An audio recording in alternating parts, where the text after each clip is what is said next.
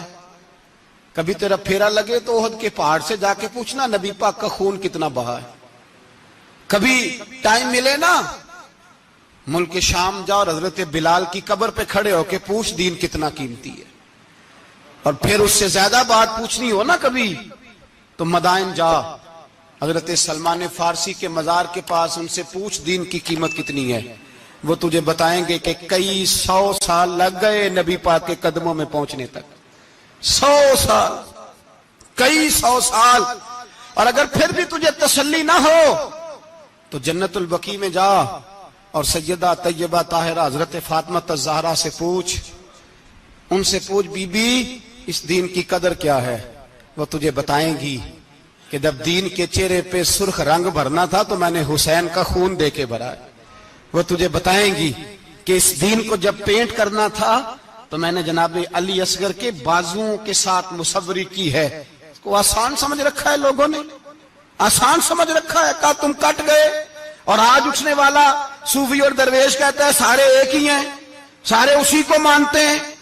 جس سیاستدان کا دل کرتا ہے وہ جا کے مندروں میں پوجا کر آتا ہے، جس کا دل کرتا ہے وہ جا کے ہندوؤں کی ہولی اور دیوالی میں شریک ہو جاتا ہے۔ سب ایک ہی ہیں۔ اگر ایک ہی تھے تو حسین کا علی اصغر کیوں شہید ہوا؟ اگر سب ایک ہی تھے تو جناب علی اکبر کیوں شہید ہوئے؟ سارے ایک ہی تھے تو پھر ٹھیک ہے، مست رہنا چاہیے تھا۔ یہ مذاق ہے اتنی قربانیاں؟ شرم ہی نہیں آتی بات کرتے ہوئے؟ جاگو اور اپنے دین کو سمجھو۔ میرے رسول پاک علیہ الصلوۃ والسلام نے جو دین دیا اس میں تسلب ہے، تسلب، کفر سے بیزاری۔ کتنی بیزاری؟ حضرت ام حبیبہ رضی اللہ تعالیٰ عنہ ام المومنین ہے، یہ ہماری اماں ہیں۔ ماؤں کے نام تو بچوں کو آنے چاہیے نا، یہ مومنوں کی ماں ہیں، ابو سفیان کی بیٹی ہیں، حضرت ابو سفیان رضی اللہ تعالیٰ عنہ کی بیٹی، نبی پاک کی زوجہ ہیں، جناب امیر معاویہ رضی اللہ تعالیٰ عنہ کی سگی بہن حضور کی زوجہ تھی، بہت بڑے امیر باپ کی بیٹی تھی۔ مدینے جب آئیں تو نبی پاک کے گھر میں غربت دیکھی، آزمائش دیکھی، کئی دنوں کے فقر اختیاری کے جلوے دیکھے۔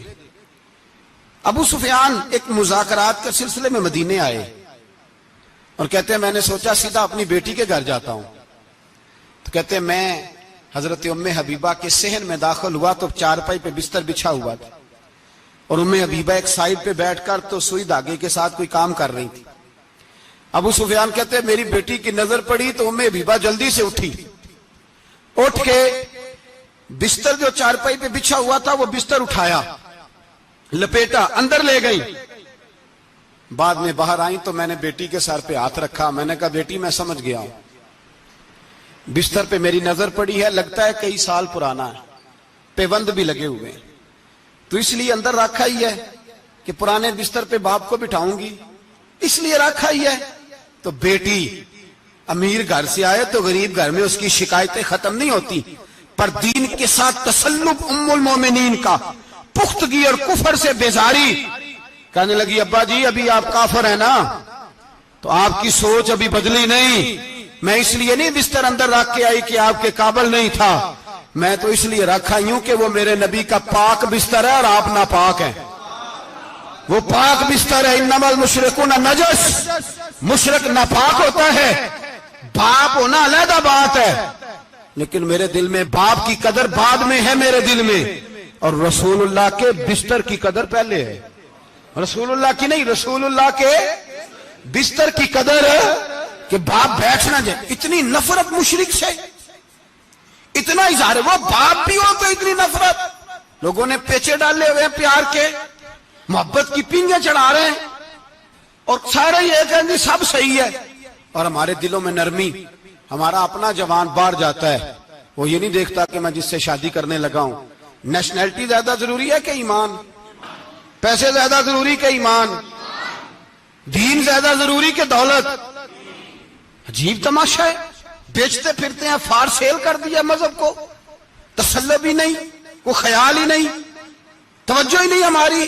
میرے رسول پاک علیہ الصلوۃ والسلام کے صحابہ یوں چٹان تھے دین کے معاملے میں، اپنا پیارا بھی سامنے آتا تھا تو کافر سمجھ کے قتل کر دیتے، اس لیے کہ وہ سمجھتے تھے قوم مذہب سے ہے، مذہب جو نہیں تم بھی نہیں، اگر دین نہیں رہے گا تو کوئی شے باقی نہیں رہے۔ یاد رکھنا، اگر دین نہیں رہے گا، میرے حبیب پاک علیہ الصلوۃ والسلام کے غلاموں کا یہ حال تھا۔ احد کے اندر افواہ پھیل گئی کہ حضور شہید ہو گئے، حضرت انس بن مالک کے چچا تھے انس بن نضر رضی اللہ تعالیٰ، جب افواہ پھیلی نا حضور شہید ہو گئے تو جناب انس بن نضر اٹھے، تلوار پکڑی، صحابہ سے کہنے لگے یہاں کیوں بیٹھے ہو؟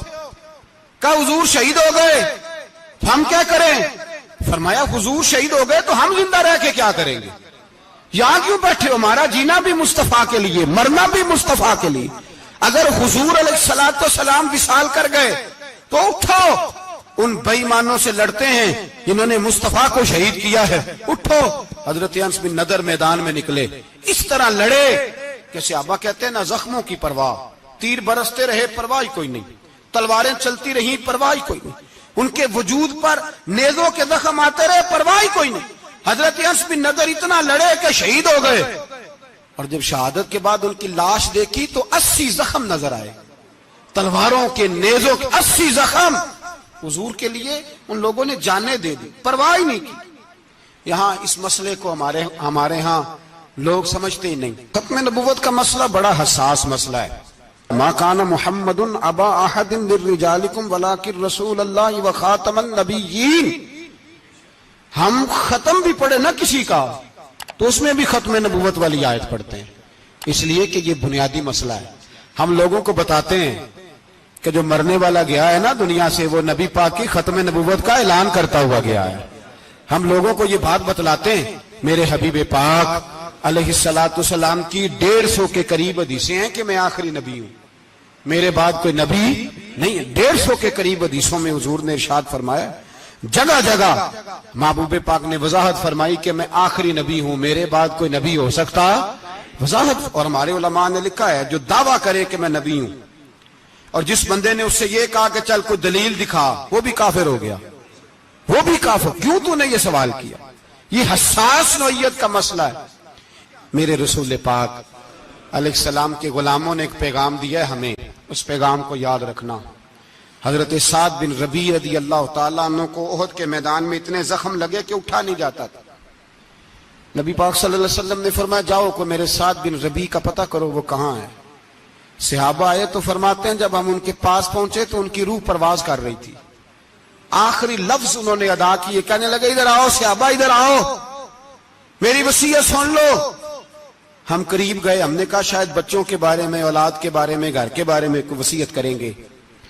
تو حضرت سعد بن ربیع نے وصیت فرمائی، کہنے لگے جا کے نبی پاک کے غلاموں کو میرا پیغام دے دینا، جا کے امت مسلمہ کو میرا پیغام دے دینا کہ مسلمانوں اگر تم میں سے ایک بھی زندہ ہوا اور نبی پاک کی ناموس پر کوئی حرف آیا تو پھر اللہ کی بارگاہ میں تمہارا کوئی عذر قبول نہیں کیا جائے گا۔ یہ میرا، یہ میدان احد میں سر سے لے کر پاؤں تک زخم لگے ہوئے ایک صحابی کا پیغام ہے امت مسلمہ کے نام۔ حضرت سعد بن ربیع رضی اللہ تعالیٰ عنہ فرمانے لگے میں مرتے وقت مسلمانوں کو پیغام دے کے جا رہا ہوں کہ اگر حضور کی عزت پر، ناموس پر، نبی پاک صلی اللہ علیہ وسلم کی ذات پر ذرا سا بھی حرف آیا اور مسلمان زندہ ہوئے، اور پھر اگر وہ سمجھیں کہ ہمیں اللہ کی بارگاہ سے معافی مل جائے گی، تو یاد رکھنا رب ہر بات معاف کرے گا، اس بات میں تمہیں اللہ معافی، اس میں تمہیں یہ پیغام دیا سعد بن ربیع نے، اور امت کو سمجھایا کہ ہر بات میں کمپرومائز کر لینا، رسول اللہ کی ذات کے بارے میں کمپرومائز نہ کرنا۔ جب سے مرزائیوں کو ان سپر کافروں کو اقلیت قرار دیا گیا ہے، اس کے بعد کسی مرزائی کی عبادت گاہ جلائی ہے مسلمانوں نے؟ بولے کبھی کسی مرزائی کے ساتھ مسلمانوں نے کوئی ظلم کیا ہے بعد میں؟ ٹھیک ہے اپنی عبادت کر رہے ہیں جس طرح بھی کر رہے ہیں، باقی اقلیتیں بھی رہیں۔ کبھی دوبارہ علماء نے یہ تحریک چلائی ہے کہ انہیں پاکستان سے نکالو، یہ کیوں بستے ہیں یہاں؟ اقلیت ہے تو رہنے دو۔ جو بے ایمان ہے، کافر ہے، اسے گھسیٹ کے دین میں کیوں لاتے ہو جب وہ آنا نہیں چاہ رہا؟ انہوں نے اس کانے بے ایمان کو نبی مانا ہوا ہے، وہ اس کو پیغمبر مانتے ہیں، کبھی ذلی نبی مانتے ہیں، کبھی بروزی نبی مانتے ہیں، پوری دنیا میں نیٹ ورک بنایا ہوا ہے، ہر جگہ ڈنڈورا پیٹتے پھرتے ہیں۔ وہ کہتے ہیں خاتم النبیین کا معنی یہ ہے کہ نبی پاک تو مہرے لگانے آئے ہیں، بڑے نبی آ سکتے ہیں۔ ان کا عقیدہ یہ ہے کہ مرزا مستقل نبی نہیں تھا، وہ حضور کا سایہ بن کے آیا تھا۔ وہ معاذ اللہ جس نبی کا اللہ پاک نے ظاہری حیات میں سایہ نہیں بنایا، یہ کانا سایہ بنے گا نبی پاک کا؟ اس بے ایمان کو وہ اپنا پیشوا مانتے ہیں۔ چلو چھوڑو، جو کافر کو اپنا پیشوا مانے وہ بندہ صحیح ہوتا ہے؟ چلو نبی نہ بھی مانے، پیشوا مانے، وہ صحیح ہوتا ہے؟ اتنے پکے بے ایمانوں اور کافروں کو تم لوگوں نے گنجائش دینے کے لیے صرف مغربی یہ جو بنانا چاہتے ہیں نا، یہ اپنے اوپر سے لیبل اتارنا چاہتے ہیں کہ نہیں جی نہیں، ہم تو سب کو لے کے، وہ تو کئی دفعہ کہہ چکے ہیں جی سارے اسی کو پکارتے ہیں. نہ، سارے اسی کو نہیں پکارتے. اس کو اگر صحیح پکارتے ہیں تو مسلمان پکارتے ہیں، باقی اس کو صحیح پکارتے کہ جھوٹ بولتے ہیں، ملاوٹ کرتے ہیں، شرک کرتے ہیں، کفر کرتے ہیں. اور اللہ کی بارگاہ میں کفر و شرک کی کوئی معافی. یہ دنیا کو بتانا چاہتے ہیں نہیں جی نہیں، ہم بڑے نرم ہیں، ہم بڑے ایسے ہیں. ہم کوئی نرم نہیں، کوئی نرم نہیں. ہم نرم ہیں رحماء بینہم. لیکن اگر عقیدوں کو چھیڑو گے، رسول اللہ کی عزت اور ناموس اور ختم نبوت کو چھیڑو گے، تو اقبال کہتے ہیں ہم بڑے نرم ہیں. اتنے نرم ہیں جیسے ریشم ہوتا ہے، ہو ہلکا ہے یاراں تو بریشم کی طرح نرم، اور رزم حق و باطل ہو تو فولاد ہے مومن. پھر ہم نرم نہیں، پھر ہمارے اندر بڑی سختی ہے، بڑی سختی. حضرت ابوبکر صدیق سب سے زیادہ نرم تھے، پر ختم نبوت کا معاملہ آیا تو سب سے زیادہ سخت حضرت ابوبکر صدیق ثابت ہوئے. سب سے زیادہ ہم بڑے سخت ہیں، بڑے سخت. چیک نہ کیا کرو مسلمانوں کے ایمان کو، ٹٹولا نہ کرو. میری آپ سے بھی اپیل ہے کہ ایسے ہی کو بندہ اگر آپ کے گھر آ جائے نا اور آ کے کہے میں فلاں صاحب ہوں، تو روب میں نہ آیا کرو. اس سے پہلے پوچھا کرو یوں تو سید بھی ہو، مرزا بھی ہو، افغان بھی ہو، تم سبھی کچھ ہو، بتاؤ کہ مسلمان بھی ہو. بس کر دیں، اب بس کر دیں. ان لوگوں کے ہاتھ مضبوط کر دیں جو ہاتھ بڑھاتے ہیں تو نبی پاک کی ختم نبوت پہ ہی ڈال لیتے ہیں. ان کے ہاتھ مضبوط کرنے بند کرو، بند کرو ان ظالموں کے ہاتھ مضبوط کرنے. حضور آخری نبی ہیں. بولیے نبی پاک، سارے بولیے حضور. حضور کے بعد جو کسی اور کو نبی مانے وہ کل بھی کافر تھا، آج بھی، قیامت تک وہ. جو اس کے کفر میں شک کرے وہ بھی، جو مرزائی قادیانی کے کفر میں شک کرے وہ بھی کافر ہے. مر جائے تو مسلمانوں کے اس قبرستان میں اس کا دفن ہونا جائز ہے، مسلمان کا اس کے لیے تعزیت کرنا جائز ہے، مسلمان کا اس کے دل اس کے حق میں نرمی پیدا کرنا جائز ہے. نہیں، مسلمان کا اس شخص کے بارے میں کسی قسم کی گنجائش دینا جائز ہے. کل بھی کافر تھے، آج بھی کافر ہیں، قیامت تک کافر رہیں گے. مسلمان وہ رہے گا جو کہے گا کہ نبی کی ہر شان کو ہم مانتے ہیں. حضور خاتم النبیین ہے، زبان سے اقرار کرتے ہیں اور دل سے اس پر ایمان لاتے، وہ بندہ مسلمان رہے گا. ہم حکومتوں کو سمجھاتے ہیں اپنی قبریں خراب نہ کرو، اپنی آخرت تباہ نہ کرو. نہ بات تھوڑا سا وقت ہے، تمہارے باپ دادا مر گئے، ان کا نام بھی کوئی نہیں لیتا، تم بھی دنیا سے جاؤ گے. خدا را ہم تمہیں سمجھاتے ہیں، ہم درد مندانہ اپیل کرتے ہیں اپنی آخرت بچاؤ. یہ اسمبلیاں چند روزہ، یہ حکومتیں چند روزہ. ادھر جا کے دیکھ لو شدرے میں وقت کا بادشاہ لیٹا ہے، لیکن کوئی نہیں جاتا. بادشاہ تھا، اٹھتا تھا تو دنیا اٹھتی تھی، بیٹھتا تھا تو دنیا بیٹھ جاتی تھی. آج ہمارے بہت سارے نوجوانوں کو پتہ نہیں کہ اس کسی بادشاہ کی قبر بھی ہے. بہت بڑا مقبرہ بنا، بڑی سیرگاہ بنی ہے، پر کوئی جاتا نہیں. چند قدم راوی کراس کر کے دیکھ لو، داتا علی اجمیری لیٹے ہوئے. ایک دن کے لیے بھی چھوٹی سی اسمبلی کے ممبر بھی نہیں بنے. میراں نہ امیراں دے دیوے بلدے نہیں صدا فقیراں دے. نہ وہ والی حکومت کرو اس کے بعد تمہاری فاتحہ بھی کوئی نہ پڑھے. اور جا کے دیکھ لے داتا صاحب کی قبر کے چاروں جانب پھٹیاں لگی ہوئی ہیں. سارا دن ساری رات اللہ کا قرآن پڑھا جاتا ہے، دن رات وہاں درود پڑھے جاتے ہیں، ان کو اصالہ ثواب کیا جاتا ہے. یہ والی زندگی جی، واپس آ جا، نہ اپنی آخرت خراب کر. بچ جا، وقت کی حکمران لوٹ آ، رسول اللہ کے قدموں میں بیٹھو، اعلان کرو، بغاوت کرو نبی پاک کے دشمنوں کے خلاف، اور حضور کے سچے غلام بن کے جیو. اگر سچے غلام بنو گے تو حضرت عمر بن عبدالعزیز کی طرح تمہارے تذکرے ممبروں پہ رہیں گے.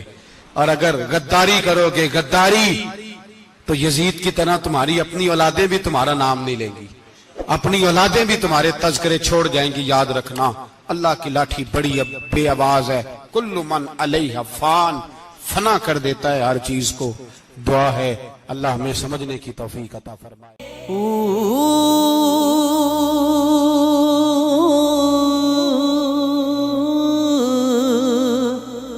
اللہ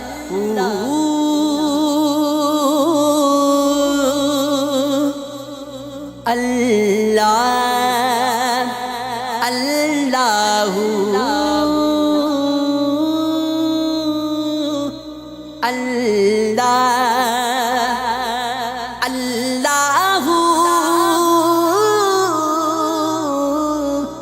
اللہ اللہ اللہ